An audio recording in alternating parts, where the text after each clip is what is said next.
après-midi, écrivains, chercheurs et cinéastes étaient réunis pour expliquer en quoi l'islam est aussi une religion de la modernité.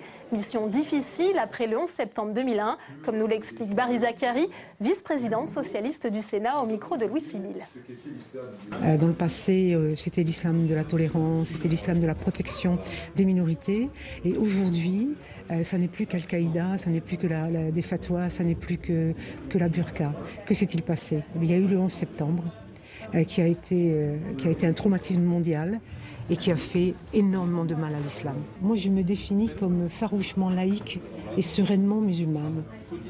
Et donc, l'islam éclairé, c'est un islam spirituel, libre et responsable.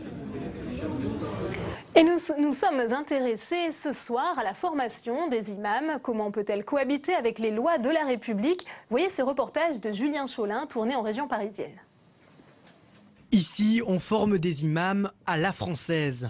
L'objectif est clair, la maîtrise de la parole sacrée pour permettre aux musulmans de l'Hexagone de pratiquer un islam de France. Je pense qu'aujourd'hui, on a besoin de ce genre d'institut pour pouvoir fabriquer des imams pour l'avenir. On n'a plus envie et même besoin d'avoir des imams qui viennent de l'étranger pour pouvoir nous édicter ou répondre aux besoins des Français qui sont des musulmans franco-français. Pour certains, ce genre de formation vise à édulcorer l'islam. Faux, répond le directeur de l'Institut, pour qui la mission numéro 1 reste de former des imams compétents. Je peux dire que la langue, ça pose un problème, parce qu'un imam qui va faire ses discours en arabe et que le message va passer en arabe, les jeunes qui sont nés ici, et qui sont pour la plupart ne maîtrisent pas la langue arabe, ne vont rien comprendre au message. À la clé, des imams moins dogmatiques, plus en phase avec les préoccupations des musulmans français. Un souci d'efficacité qui ne concerne pas uniquement l'islam.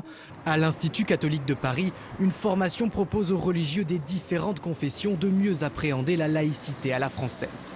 Notre travail ici, c'est essentiellement de donner une ouverture très réelle et de donner aussi des armes, des outils à tous ceux qui veulent non seulement comprendre la laïcité française dans son rapport avec la religion, mais aussi les enjeux d'aujourd'hui pour un rapport moderne d'une religion à son époque. Objectif là encore, permettre à ces religions de cohabiter avec les lois de la République.